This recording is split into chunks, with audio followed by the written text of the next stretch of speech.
Welcome to Authentically You Podcast, the podcast that dives deep into a transformative journey of self-discovery, self-acceptance, and self-expression. I'm your host, Kirsty Hankin, and I'm here to guide you on a path towards embracing your true, unapologetic, authentic self. In this podcast, we'll embark on a quest to uncover the secrets to breaking free from societal expectations, shredding the masks we wear, and stepping into our own power. Each episode will explore the questions and challenges that our listeners face on their personal journeys, providing practical insights and heartfelt advice. But it doesn't stop there. Authentically You Podcast goes beyond just answering your questions. We're here to introduce you to a diverse lineup of incredibly knowledgeable professionals who will share their expertise, wisdom, and experiences. We'll bring you thought-provoking interviews that will inspire and empower you. This is Authentically You Podcast, unleashing life on your own terms. I'm Kirsty Hankin, and together, let's unlock the power within and live life authentically. Remember, you are not alone on this journey. We're in this together.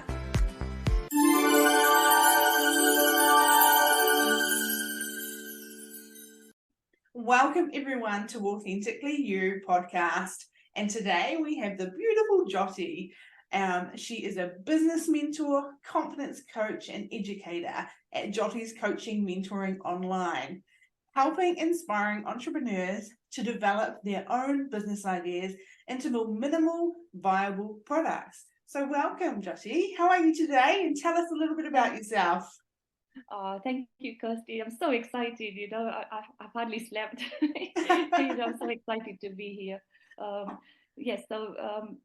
My introduction is I started off as just a bank clerk, and then obviously when I became mom, I couldn't really return full time. So Yes, I decided to join my family business, and then this is why I've become an educator, mentor, because my life changed after caring for my two sons. They're now adults, thank God. Don't have to worry about them anymore. No more school runs. And then I cared for mom, and sadly she passed away 6 years ago. So I had to work around my family, and my background was really from the banking, because I started banking at age 17. I had to learn everything, from inquiries to junior clerk to being almost manager assistant, and all those transferable skills I took to my business afterwards, because I couldn't really understand what else to do with myself. So I started done everything in the bank, looked after the children, couldn't go back. So I thought, right, join the family business, and I had to start again because I didn't know anything about pharmacy, zero knowledge except paracetamol. I had to learn everything again, medicine side, take the exams, take the courses, and develop the business with my husband. And then we sold up 2 years ago. So finally, that's now no longer for me to worry about. And then I thought I'll take up the business side of what I've learned and put as being a coach for my staff. I took all the knowledge, and I thought now I can do this online for people and help them and make them, feel that you can almost achieve anything, because I really only had 5 O levels at the time when I joined the bank. I didn't have a degree or anything. So I'm really, I'm exactly what you see today. I have learned everything by hard work. Oh, that's beautiful. I really want to help. It's all about being authentic, isn't it? You've worked hard. Yourself. Because over the time, I did get insecurities from the environment, like listening to so many people when I was trying to go on this journey. It changed me, because I was thinking I'm not good enough, and not good enough to be a coach. I'm not, because I don't have this qualification. And so I started doing all these courses. Everything said, you haven't got this, I did that. Because for me, it was like, okay, I can do it. It's no problem. But how do I help people? And how did you change that mindset? Yes, it's an inner journey. So I had to really work out what is it that I'm going to help people with. Mm-hmm. How am I going to help them, to be on their journey, to start a business, for example? And that's where the idea came, because I went on a boot camp for a weekend to learn about business, to see how it all works. So I sort of Yeah. spent Right. 54 hours in the weekend trying to learn a crash course. Crash course And then in I was business. saying, it's really simple, but people make it so complicated. Yes. So when I left the business thing, I said, right, hold on a second. I've got all these skills. I can put this easily. So I started doing a website. I made a DIY website from, you can get template nowadays online, Wix, I think it was. And then I created my business card from Vistaprint. And then I went to local networking events. Yes. So I kept going to all Nice. these networking events. I didn't really know what I was doing, to be honest. I just said, hello, I'm Jyoti. I want to help people. I've sort of had all this experience. And then people say, but what do you want to help us with? I'm trying to work out, yes, what am I going to help them with? So I kept taking all the ideas down until I got a structure Yes. that I want to help people get to probably start a business or start an idea. And Yeah. then I created my own mastermind of ladies, and we all had different skills. I called it Jyoti's online workshop. I've had the first face-to-face workshop. That's how I started. So I created a face-to-face workshop. I just hired a room, Nice. got my leaflets out, did a presentation in the room, asked everyone, how can I improve this workshop? So that's how I started. So it was like Jyoti's workshop, gave them all the knowledge about starting from scratch, an idea. And they Yeah. were really fascinated. And they kept saying, oh, we really like this stuff, and then I kept thinking, but I don't know the knowledge. So I should invite guest speakers. And Yeah. that's what I did. So I went around my local community. I said, would you like to come to my workshop and be a guest speaker? But I'm really a startup. I don't really have the funding. So I want people to really have a huge budget to pay for the training. Yeah. But if you can just do, couple of hours training or help us, and surprisingly, I got so many people saying, yes, we'll come and help you. And that's how it Brilliant. all started. So Well, that's we because had a social, it's great yeah, because it's, so many people are out there ready to help, aren't they? And a lot of yeah, people want to help because they want to help people, but also yes, helping people, like doing a workshop, get you in front of other people that they exactly. might pass on your information to other people, and that's creating more work for you, isn't it? Good, in a That's good correct. way. In a good way. And that's So, how it happened. and the fact that you have had so much business experience, from banking to your business, your parents' business, to your partner's business, the family Yes, businesses. I had This is experience. perfect for you, isn't it? You know how to do It, it from it was it scratch. was perfect from outside, but Hmm. within me it wasn't, because I had my self-limiting beliefs. I had my Mm-hmm. self-doubts. I thought I could not speak English properly. I thought I have to write English perfectly when I invite people. I had so many thoughts that, like, kept self-sabotaging half Yes. of the time. And how did you overcome that, Jyoti? Yes, because either I wanted to be a perfect person for Yeah. everyone. And then over time, when I started inviting the guest speakers, I realized they're not perfect.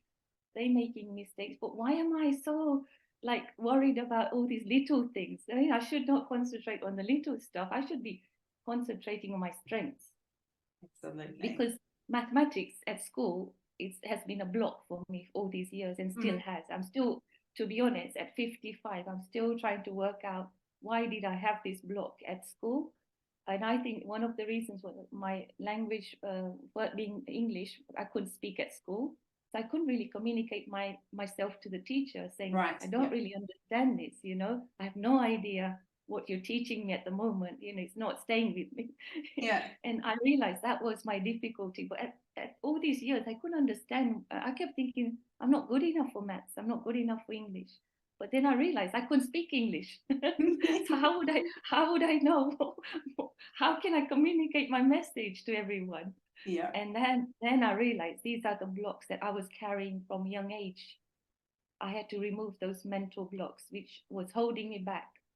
So I had to work on myself. I had to, then I realized I have to work on myself in order to not have the self-doubts, not to have this constant thing that I'm not good enough for this, Yeah.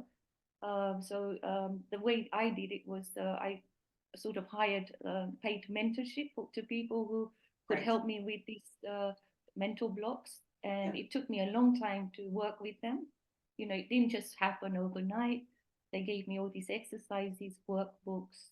I had to go on YouTube, and I had to write my affirmations daily. Mm-hmm. And then I realized it's my mind's clearing up with meditation. All these things. I used to think, but I was skeptical about meditation. I thought, how does meditation help somebody? How can it clear your mind? What's the magic? Yeah. And I was looking for this magic wand. I think everyone's looking for this magic wand, right? Yeah, I was looking for this magic wand. I'm thinking someone has to help me, to Mm-hmm. get rid of these things in my head. And then I realized I have to do it. I have to work on myself. Yeah. I've got to sit down and write the affirmations. No one's going to do it for me. Yeah. And that's Absolutely. when my life started changing. And I became so confident. I kept going to all the business events. I met so many celebrities along the way. I got my books signed. I got T-shirts signed. I was like, yes, I found myself. Actually, I found my true self, which was my smile again, because I was holding back so much that I lost my smile. Yeah. Because I think I was carrying all these people's thoughts in my head. Mm-hmm. I was carrying all these things that people had told me, that you're not good enough for this, or you didn't have the qualification.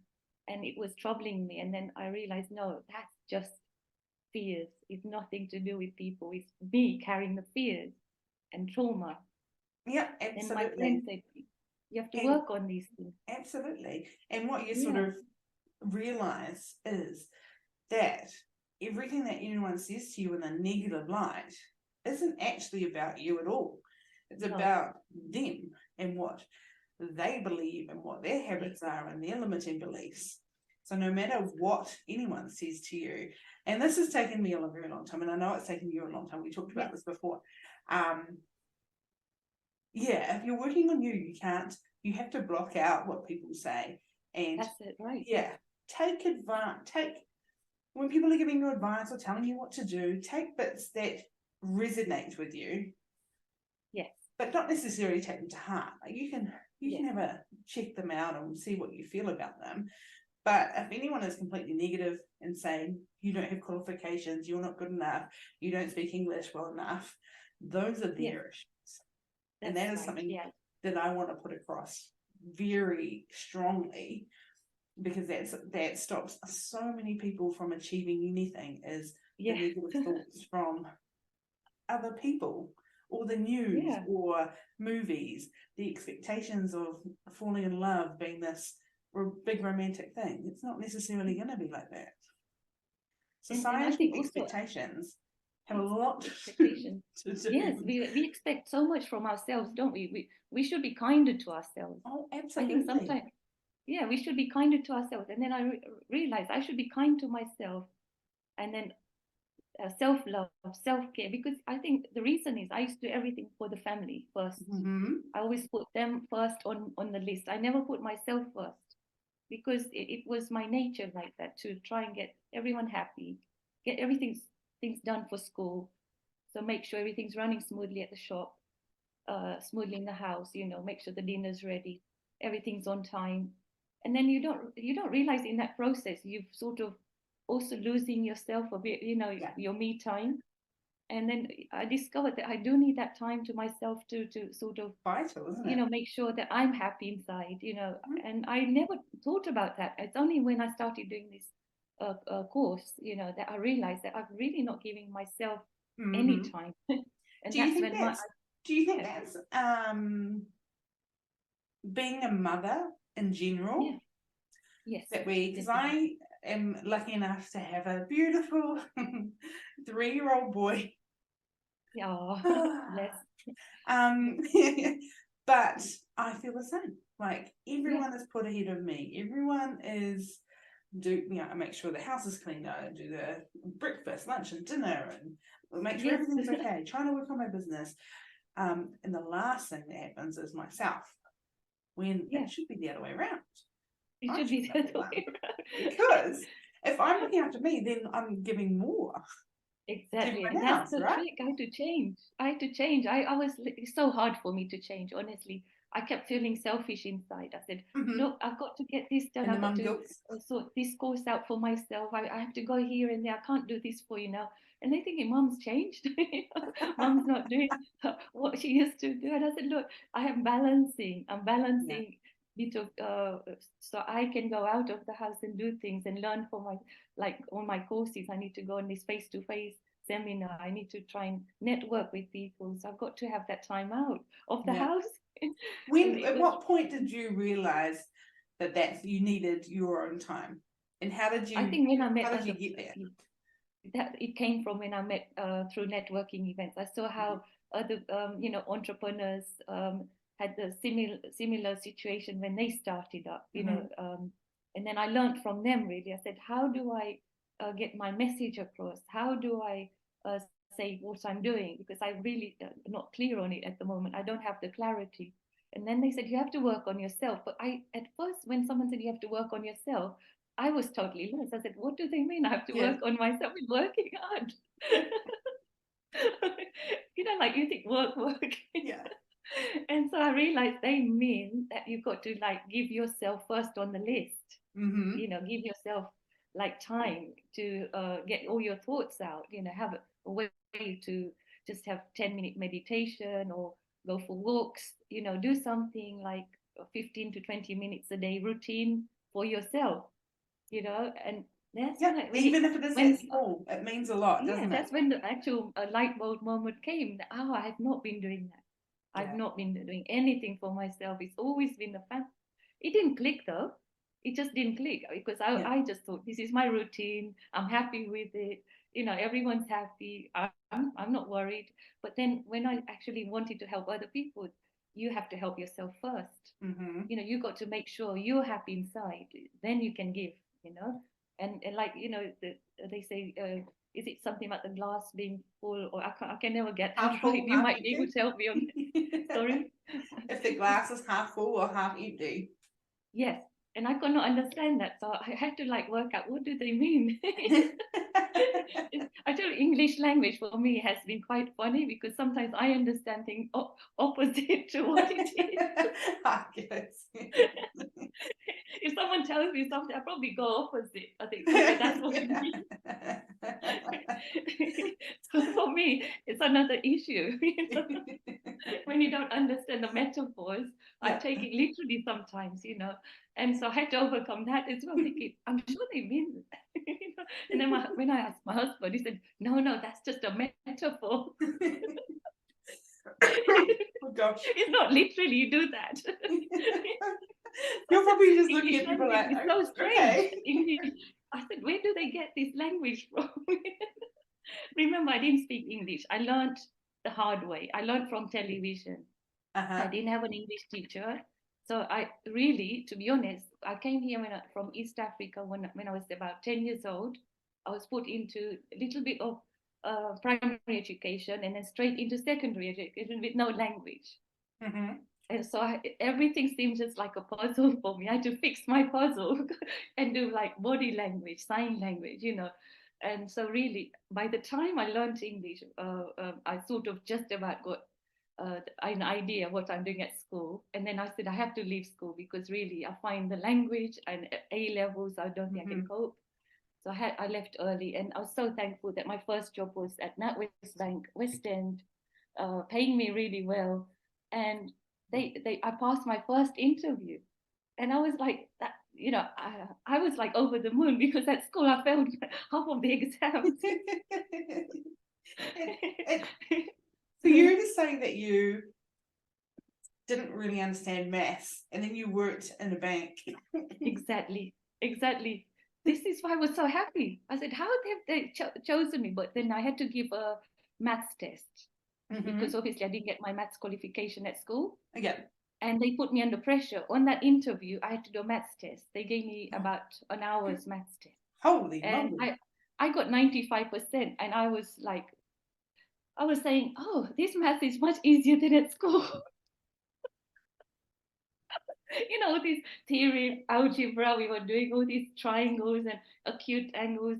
And this was just ordinary multiplication, Yeah. adding up. And I could use paper to add up if I wanted to. And mental everything wasn't there. So I think I was lucky one that if they had tested me on mental arithmetic, I think it would be a different story. And But I found it's a funny way. you say that, because I think nowadays they do more mental Yes. testing when you're going for jobs, don't they? Now we do Yeah. because they probably realize these people like Jyoti in the bank need mental arithmetic. How did she get here? It was just probably by luck. No, I had to learn. I when I joined the bank, my first thing I had to do was, can you add up in your head? And I said to my cashier, really no. And she goes, okay. Do you want to keep this job? I said, yes, I really do, because this is my first job, my first interview. I can't let my parents down. I'm only Yeah. 17, and they're really proud of me. And she said, well, you got to practice. Go home, do all your mental arithmetic, keep practicing, and you'll be fine. And honestly, that worked. She just gave me that little confidence. Can you see how lucky? You know, you sometimes think people, if you just reveal your fears, sometimes people help you with them. Mm-hmm. And that was my fear. I knew I'm in a bank. If I can't add up, what will the customers think? But she actually didn't put me in that spot until I was like doing everything properly. Like for her, my chief cashier, she was the perfectionist I learned from. Everything had to be perfect. My till had to balance 100% before I actually serve the customers. And she gave me such a good, I would say, start to my life. I'm always thankful for her. Even if I mention her name is Celia, I don't know where she is now, but she became my first mentor in my career, and she gave me this start in life. And then she said, now you practice your English. I'll give you a standard letter, and then you just practice writing. You learn what you have to write, and that's how I learned English. So that's where I started learning the real life skills, how to communicate with customers, how to communicate with other people. And that my first job has been my real life lesson. Like I actually had to be put in the deep end, but I had to learn and find my way around. And to be honest, I enjoyed that. I enjoyed that more than school, because at school there's too many subjects to take care of, and this was just one focus, and that's it. One focus on the customers, on the bank itself. And she said, you know what bank is looking for? Someone who's honest. They don't want someone who can keep all the data safe, and someone who can actually, when the customers come to you, they can trust you. And they were the key lessons for me, because I had those qualities within me. I knew I will never let anyone down. I will make sure that banking is 100%. All that was in me. So I didn't have anything to worry about, as it were. So I said, I'm that. And I tell you, that made me feel so proud of myself, because when you have some good qualities, and you always worry about the weaknesses. I was already worried about my accent and English and everything. But yes, people did say, where are you from? I said, I was born in East Africa, I'm Indian, I've come to England. And that was my introduction every time.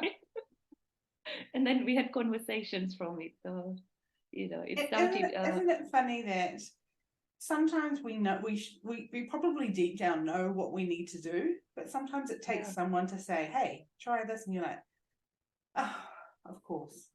And you do it, and things move forward, and you're like, why didn't I think about that?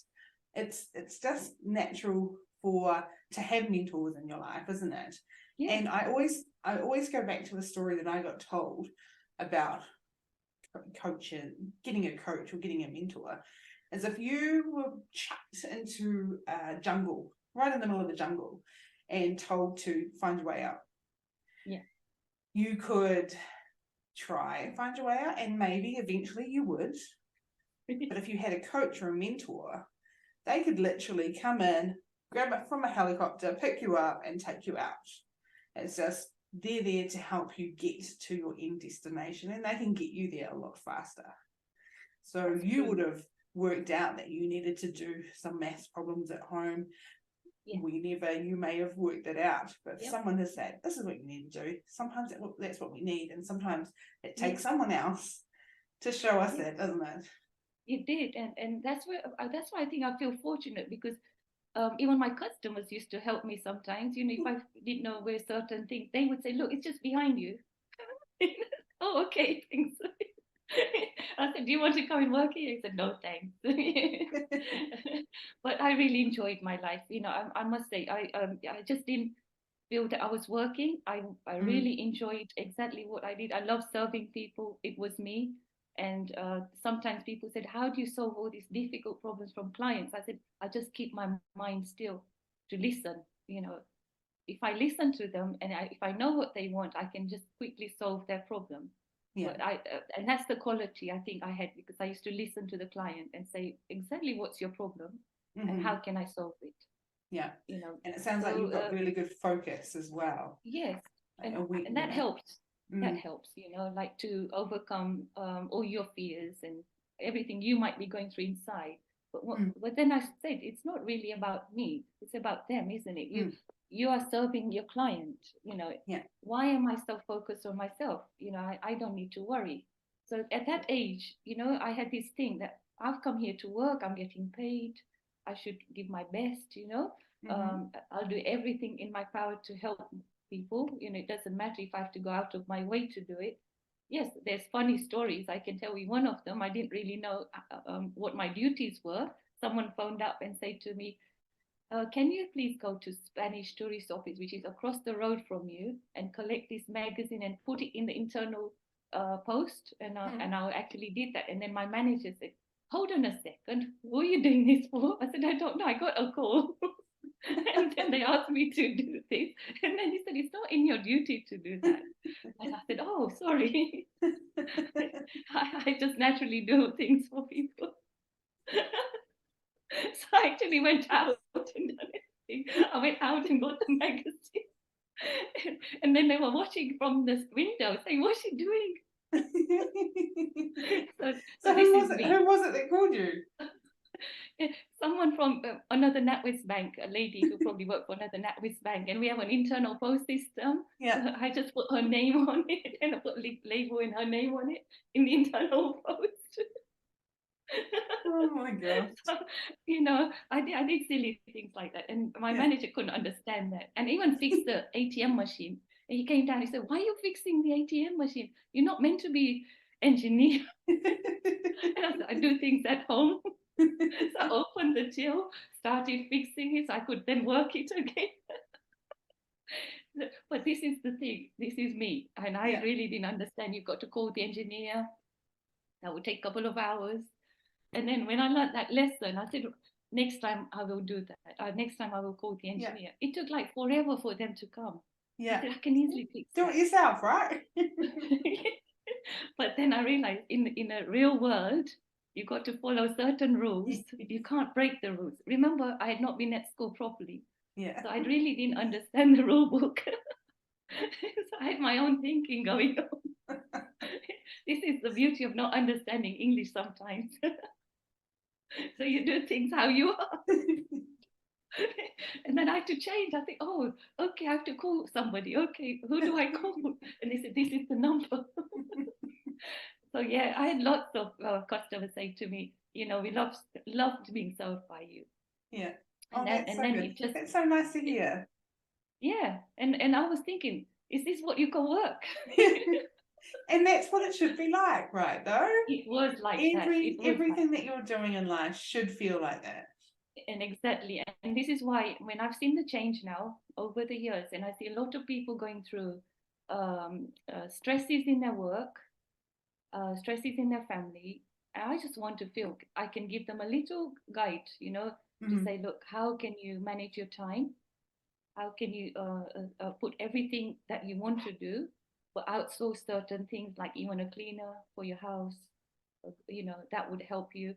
Even getting a gardener if you're struggling, just have a little outsourcing techniques, so then you don't feel overwhelmed, because I've done all that and I realize you can't do everything.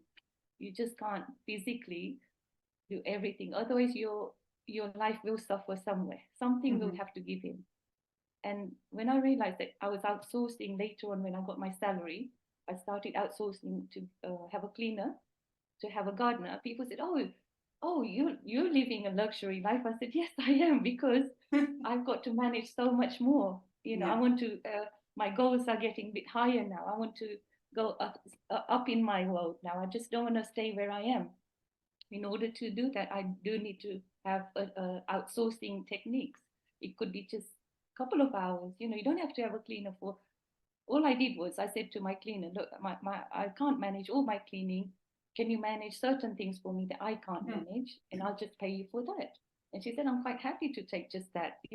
So you have to negotiate, really. And that's what I did. I learned to negotiate with people just to get what I can manage in my budget. I didn't have a huge budget. And it's funny that you say again that people said, oh, isn't that a nice luxury you've got? Again, it's back on them. They're jealous. They'd love it. Yeah. They haven't thought about it, or they haven't done anything about it. So it's on them for them saying that to you. Yeah. So I just ignore. I just say, look, it's possible. I will not spend elsewhere. So I will go to charity shops to buy my clothes, for example, because I don't have the budget to really pay the cleaner. But because I want a happy life, I am going to sacrifice a little bit for what I would spend on myself. I'm not going to spend on myself. But to be honest, I didn't have my hair cut by the hairdressers. I did it myself. I did all my beauty things myself. So I was already thinking that way, that if I can save a little bit of my money and just outsource it, maybe then I can do the things I want to do for my work, in the business. And then I put the same story in my business. When I couldn't actually do all the deliveries, I said to my husband, I can't do all the deliveries. I'm getting exhausted, with all the medicine deliveries, He said, okay, we'll try and get staff. And then I didn't know how to get staff just to do deliveries. So I just did a Facebook ad, put £3 in, and by magic, someone turned up on that day and they said they just want to do deliveries. And I was so happy. I thought, oh, this worked. And that's all they wanted to do. They didn't want to do shop work. So I ended up hiring her. And to be honest, she became a full-time staff because she loved the work so much. She said, I really want more work. And then I started giving her the work I was doing. I said, you can take my work. I don't mind, because I can do other things, And that's how I started mentoring people, because they also had their fears that they can't do pharmacy work. How can we be a medicine counter assistant when we've left school early? And remember, I left school early. So I had the knowledge. If I can do it, surely they can do it. So I said to them, not to worry. I've won that T-shirt. I know how to pass the exams. I'll make it so easy for you. You won't even have to think it's an exam. And what I did was I changed all the questions of examination to make sure they understood it. Because remember, I didn't understand English at school. And I realized in pharmacy, they've got this jargon. Just reduce it, take the jargon out, make it so simplified that people understand what the medicines are for. For example, everyone knows paracetamol could be for headaches. So simplifying all those little medicines to make sure they understand if it's for diabetic, if it's for, a certain children, all this simplified, like we're having a conversation now. And then they said, oh, is it that simple? I said, it's just that simple. Don't look at all the products in one go.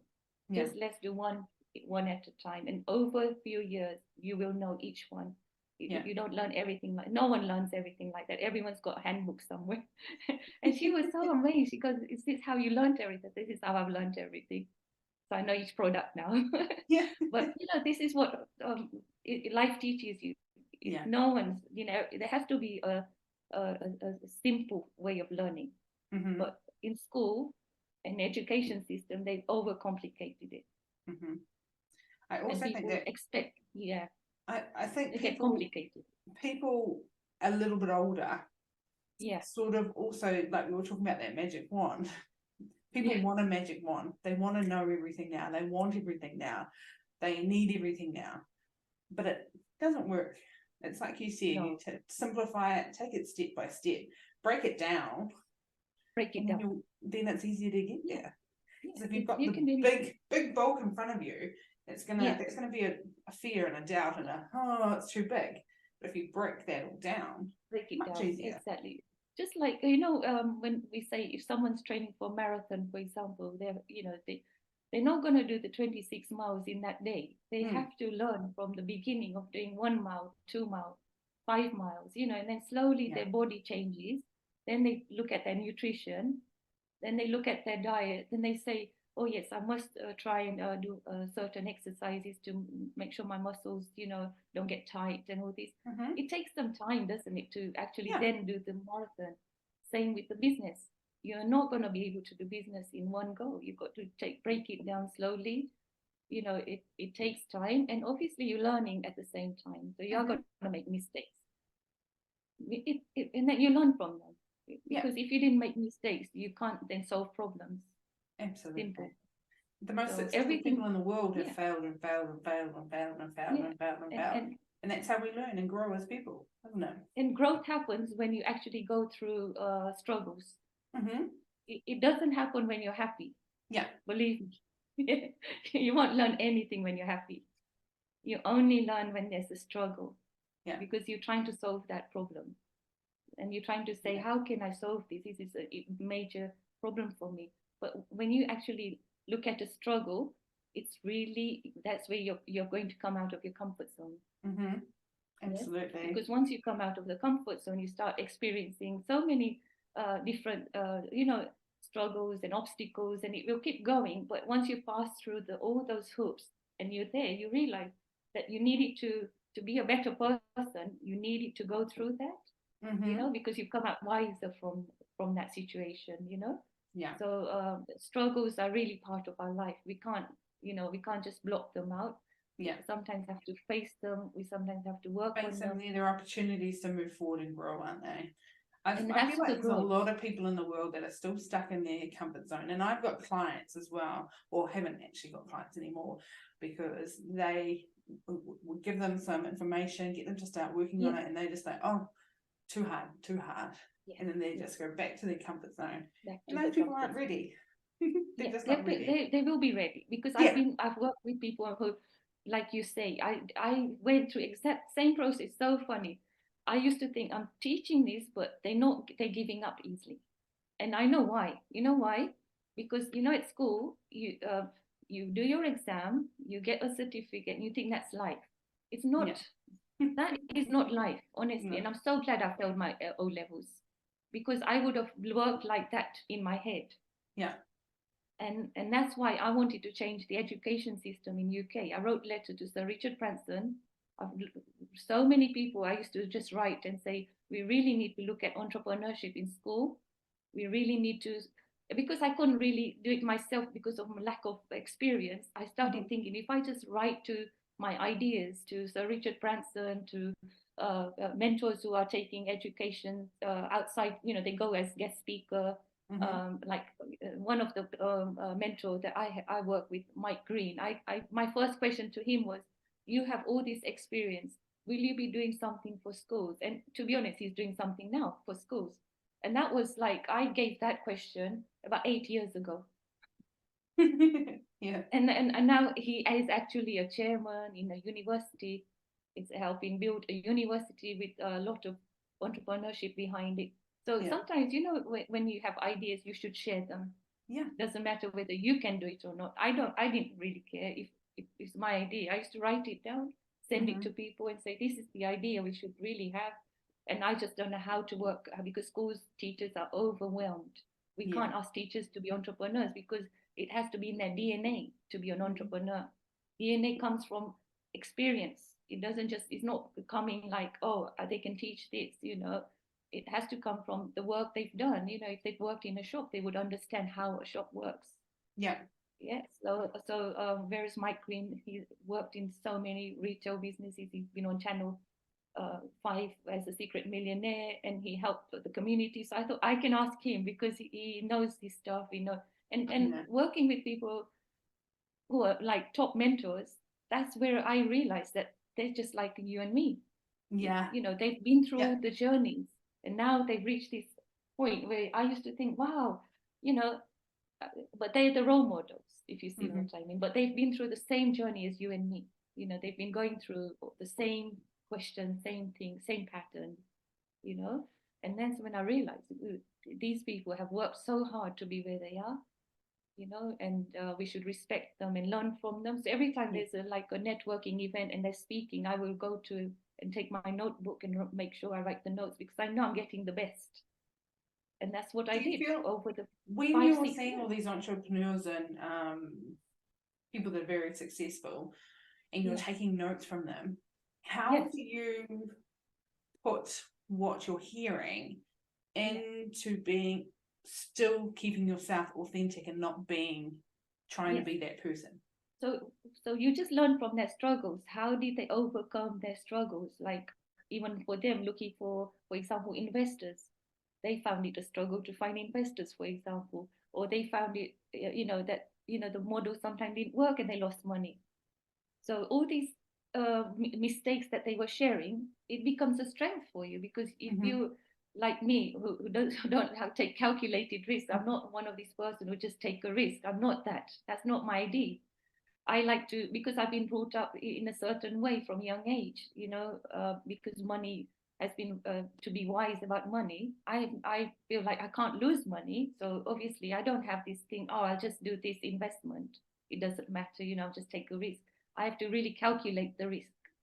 So when I listen to the mentors, I'm actually educating myself to make sure I don't feel scared to then put my money into something and lose that money, because I've actually worked out that if I do this thing, I know the pitfalls.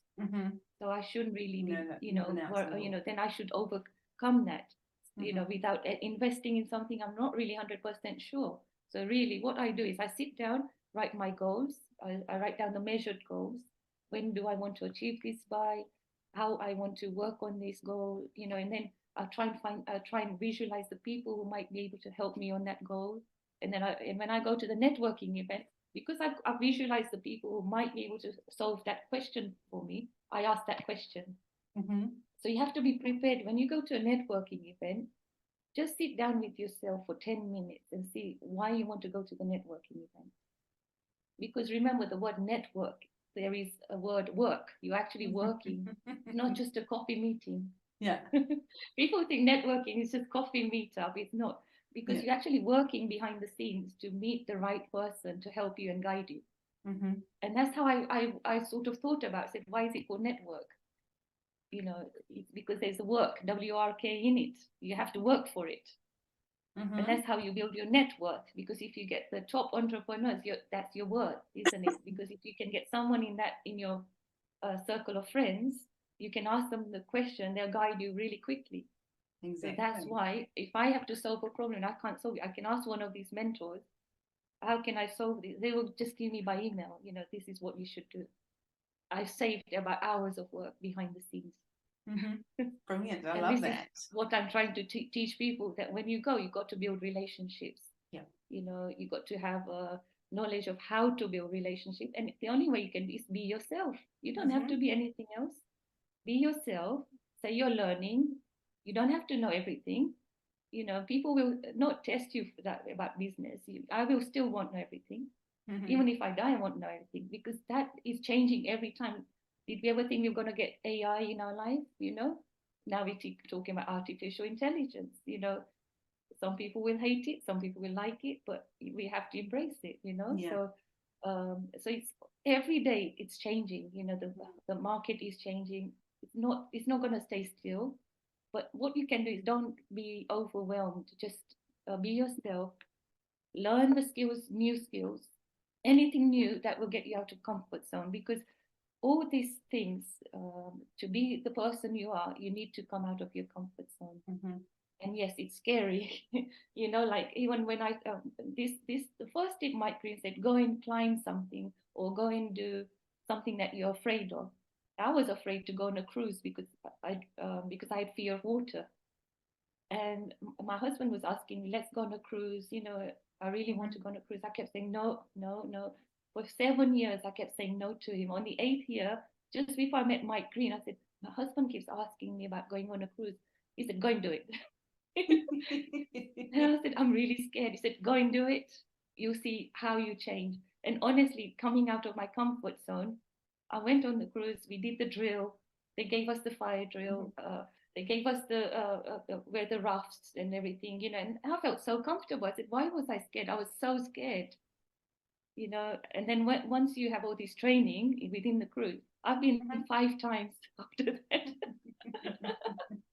My husband said, now you're hooked. That's awesome.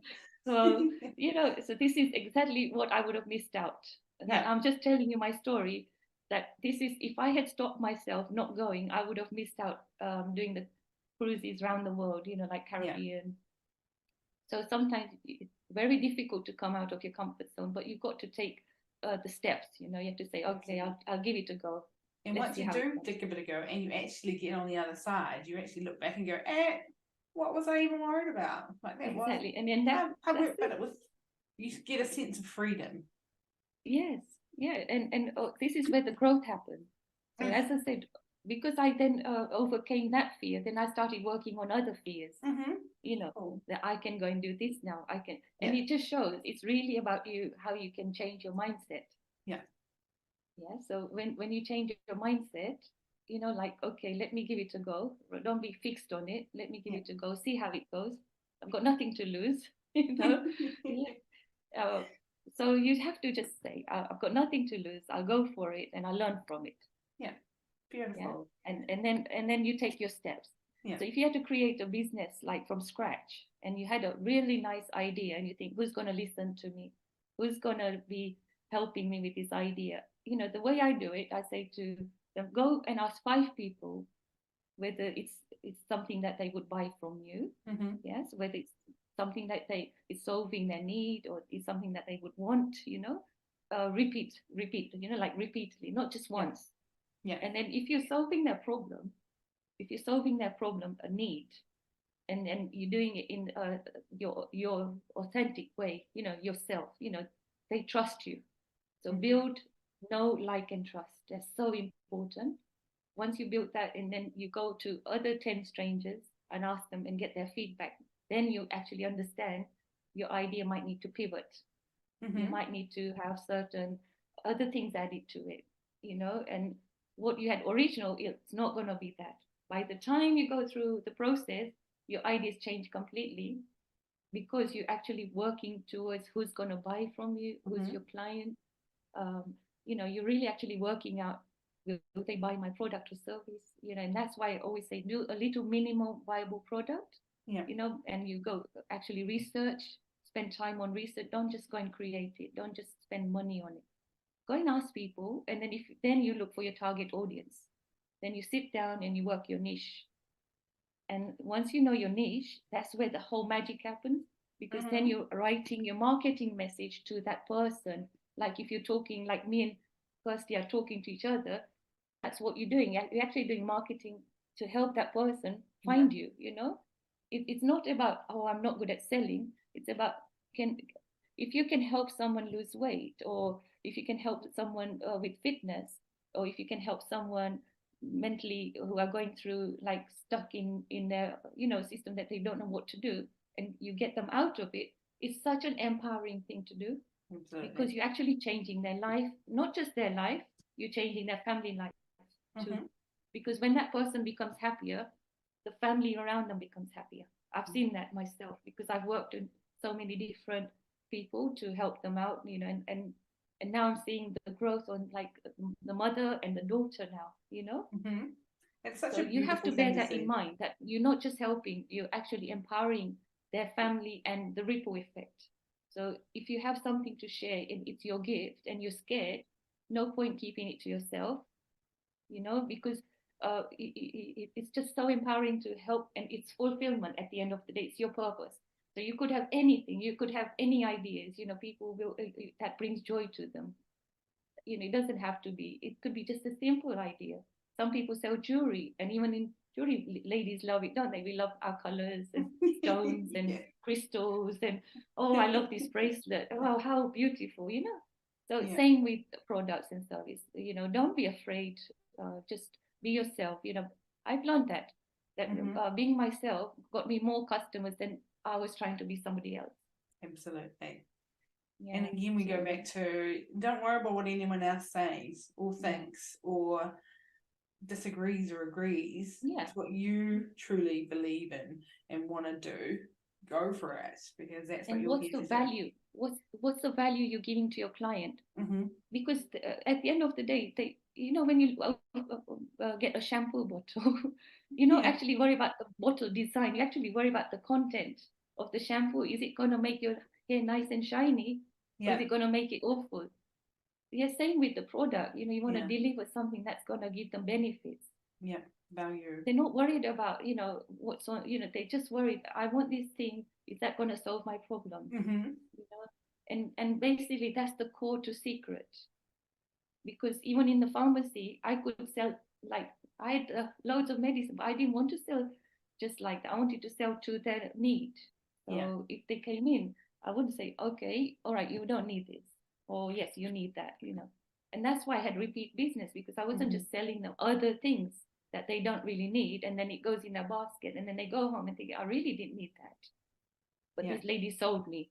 No, if you have the integrity and transparency, and that's your key strength, and that's what I believe in. You don't need to worry about anything else, honestly. If you've got those 2+ points in your life, and you can't be good at everything, so just outsource it.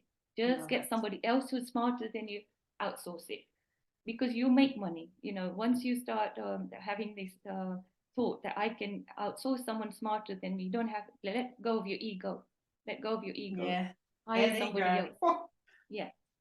Just say, I will hire someone who can sell for me. Like, I'll tell them exactly what I want to sell. I'm not good at selling, then I'll get this person to sell for me, and let them make the sales. And then you pay them for it, but you will get more back. And that's what I did with dispenser at my shop. I really didn't want to do dispensing, so I hired the best dispenser with my husband. And she became the key person in our shop because she loved dispensing.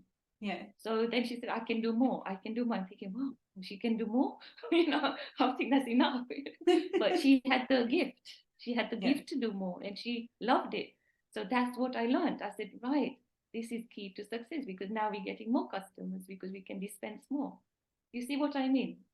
I've also noticed with all of your stories is that when you decide to do something, the universe provides you with what you need. So when you decide, I think we need a dispenser, voila! Or if you need someone to deliver those deliveries, you decided, we're going to get help. Voila! Universe provides you with the perfect person. It does. And you have to just be like giving, because you got to train them. Okay, some might leave, but everyone, remember, you've got to find the people who have the same values as you. So I want them to serve the customers with value, with love, with care, right? And if they have not got that, they're not going to fit in with our shop. No. Right? So they will say, this is not for me, because I'm just about numbers. I just want to get this done. I just want to do, I don't really want to serve customers. Then obviously that person is not the right fit for our business. Right? So you have to let them go, because at the end of the day, you're running a responsible business. Whatever you do, doesn't matter if it's a pharmacy or a bank or even a jewelry shop, whatever. It's a business where you're actually giving the client service. Now you can see the service has gone down in UK. When you go somewhere, you can't find anyone to ask for help anymore. First of all, you're doing self-checkout everywhere, right? Where's the service? Where's that service that we used to give many, many years ago? It's all gone. So now it's your plus point. So now you've got the advantage of being who you are, serve people. Say, how can I serve you? How can I help you? Doesn't matter, it's online. Same thing. Same principles apply online. Same principles. There's no difference between online and offline. There's no magic. If you serve customer with integrity and your heart is pure, you will make that business successful. I will write it down for you. You will, because people just want the care, the quality of service. They will come back to you, right? The moment, even if they have a problem, you solve it for them, right? They will still come back to you. It doesn't matter, you're just helping that person along the journey. they could be having tough time too with their health or whatever. Yes. So, but end of the day, we are human beings. We need to care for each other, compassion, kindness, and it's all going because of social media. So Yeah. when you are in a plus point really, because if you are that person who listening to us right now and thinking, I don't have this, I don't have it, but I do have the good qualities in me, then you are the right person to own a business, to own work, to even work for a career that you thought you wasn't good enough for, because it's very rare to find these people, the It is. qualities. It is. Yes. So believe in yourself. Believe that you have the power to help people, whether it's career, whether it's work, whether you're helping your family as a volunteer, as an ambassador. You could be just volunteering unpaid. All these skills, then you can take your from voluntary service, you can take to paid service because you've then experienced that. You've done the voluntary service. Now let me look at paid service. I've got the experience. Yeah. So that's how you an apprenticeship. All these things, there are so many ways around of being unstuck. And that's how I felt unstuck. I felt stuck at points where I thought, how can I get a job outside my pharmacy business? I just became a volunteer for Sue Ryder, did 10 years of holistic therapy, done a course for it, everything. And then that gave me the strength that, yes, you can do almost anything. You don't need, and voluntary work is the best way of learning for yourself. You don't need to worry about pressure of work then, because you work in your own hours. You can say, I've only got 5 hours a week or 2 hours a week or 1 hour a week. And that's what you do. And then you slowly develop your routines, habits, everything for that. And then hopefully you work more, and then you work more, then you work more. And that's what I did, from being a mom, caring for my 2 kids. So how if someone wants to, well, first of all, I know that you have something wonderful for the audience and the listeners. Tell us a little bit about that, because I'm excited about that. So if you're feeling like you've got a bright idea, but you're not sure how to take that bright idea forward, what I do is I brainstorm through Zoom. So then we go through the idea, and then I tell you how to research that idea, how to break it down, where to go, and how to research, who you need to ask. And then on Zoom, I'll give that 40 minutes free, and then give an action plan afterwards. So then you follow the action steps, and then if you think you would like to work with me, then I can arrange something for that suits your budget, that suits your timing, and it's all on Zoom. So you don't have to leave your house really. It's all on Zoom. I'm That's in London. Amazing, Jyoti. That's awesome. It's just the time difference, and to be honest, for me, it's more about helping you to actually feel, like that you can do this idea, and it's not just a silly idea. If it is a silly idea, I'll be honest and tell you, you're not going to make any money from this. Maybe hobby, yes, but maybe not viable for business. That will save you thousands of pounds when you start doing all these websites and going for this, because everything will cost money. Website, whatever you do, the moment you start your business, everything will cost you. But I normally bootstrap first, completely bootstrap. It's like, finding things from other people and say, can you help me? How can I do this and how can I do that? So it's called bootstrapping, because you don't have a budget when you start up. You hardly have a budget. But then once your idea has legs, you can then say to client, will you buy this from me? And that's how you get your pricing, arrangement done, because then you want to make profit from it. Yes. And then you have to make sure you believe in that pricing as well, because some people don't believe in their worth. So that's a psychological thing to work on. And all these little steps only come up about when you start the idea first. But then when you know that, yes, you're good at this and you've actually made an idea, you've actually got people to buy from you, the price is right, then you can then take the next step, onwards. And all these processes take time. Of course. And I would only do it by Zoom, because it's like it just helps you get there faster. If I give you lots of modules to work on, if I give you lots of things to read, you might not have time sometimes to read all that. So I just focus on, what do you want to do? Where do you want to go from here? What are your goals? And we write the goals down first, and then we do the action plan. Or even if you want to do your goals, you just use the SMARTER acronym, which is specific, measurable, attainable, realistic, time bound, evaluate, and review. So you use that acronym and then you work from the goals and what are your objectives. Once you start with your goal planning, you write it down. I always write it down on a piece of paper because it's in front of me and I don't forget about it. Then you keep it in your kitchen, in front of you. So that way, your mind is subconsciously, you're picking out the startup idea. Because what will happen is, as you go to networking event, it will fix like a jigsaw puzzle. Because you're doing the planning. Yeah. And then it's a lot of research first. So it's not like you've got an idea and you're going to be successful. No, it could be 10 ideas, before you get one success story out of it. So people think you've got an idea and that doesn't always work, because you've got to work out who's going to buy that product and service. Then you change, you keep pivoting. And that's where the idea has legs. So it's called minimum viable product. And to do that, I sometimes say, go and do a workshop. That's how you create your minimum viable product.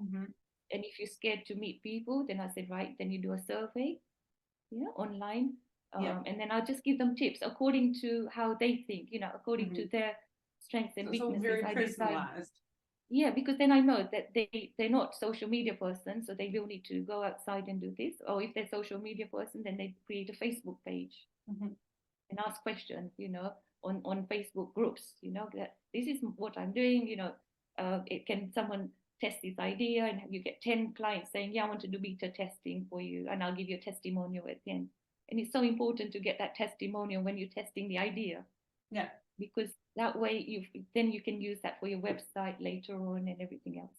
Brilliant. So I just give them like tips that I've learned over the years, and now to get you all the modules, what happens? You sit on a module, sometimes you might not understand it and you give up.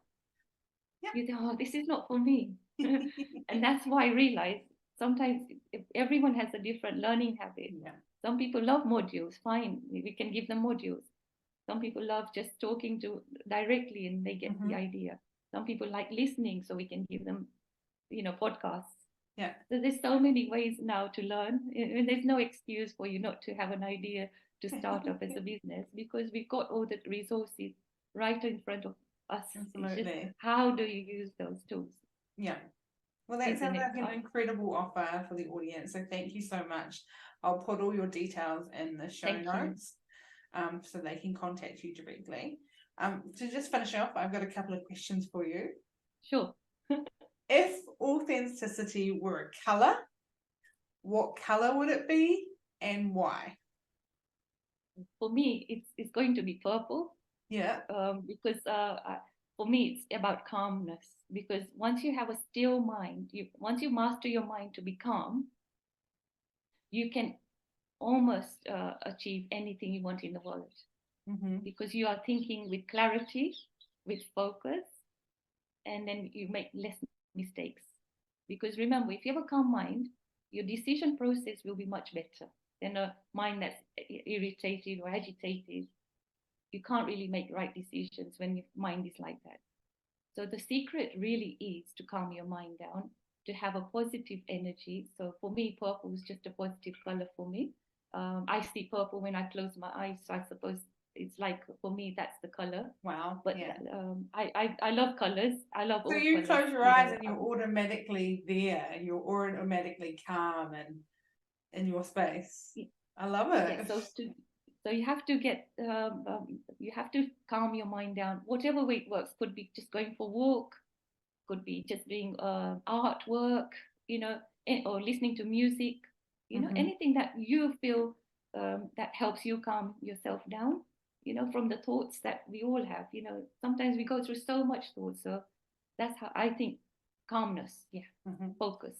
And if you could be an animal to express your true self, which animal would you choose and how does it represent you? Right.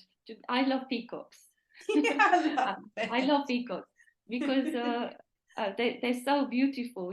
Like when they open up their whole, I just get mesmerized by peacocks, and I find them really peaceful. And it's because I'm a peaceful person, and I'm very compassionate, and I just love, even if I look at a peacock, it just makes me feel what a beautiful, way to show off really the whole process when they do everything.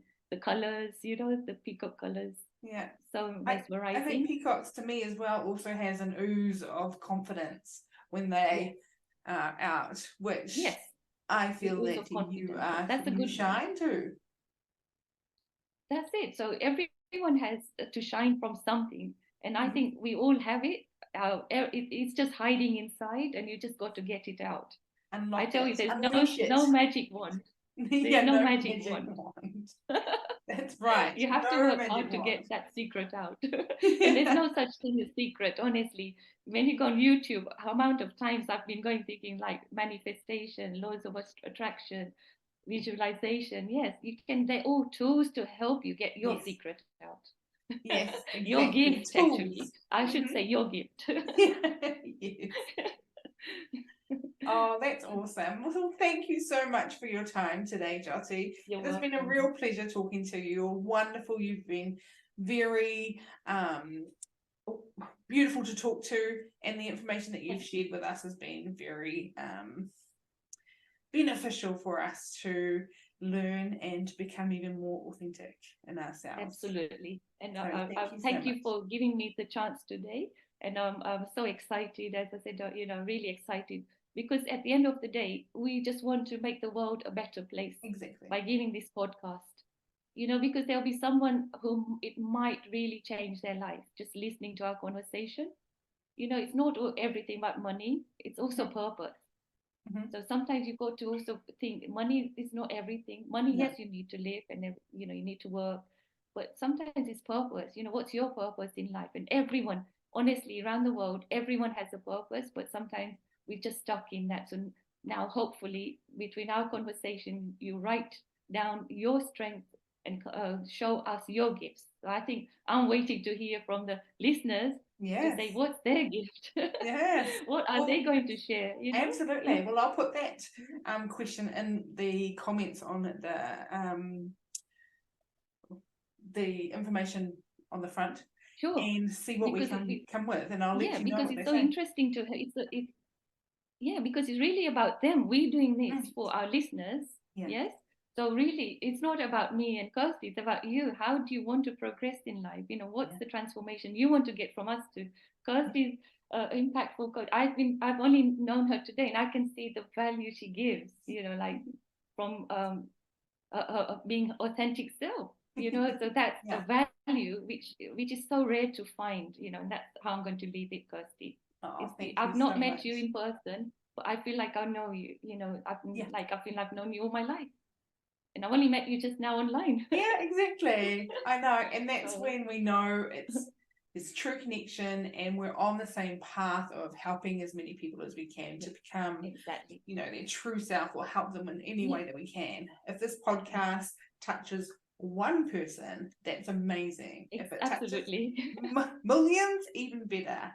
But we're here to try and help as many people as we can, right? Because we want to help people. I think that's the core here. You wanted to help people. I want to help people. And that's all I believe in since I was a little girl. So I'm sure you like that too, Kirsty, because you wouldn't have been doing this podcast otherwise. But thank you so much for your time too. Thank you.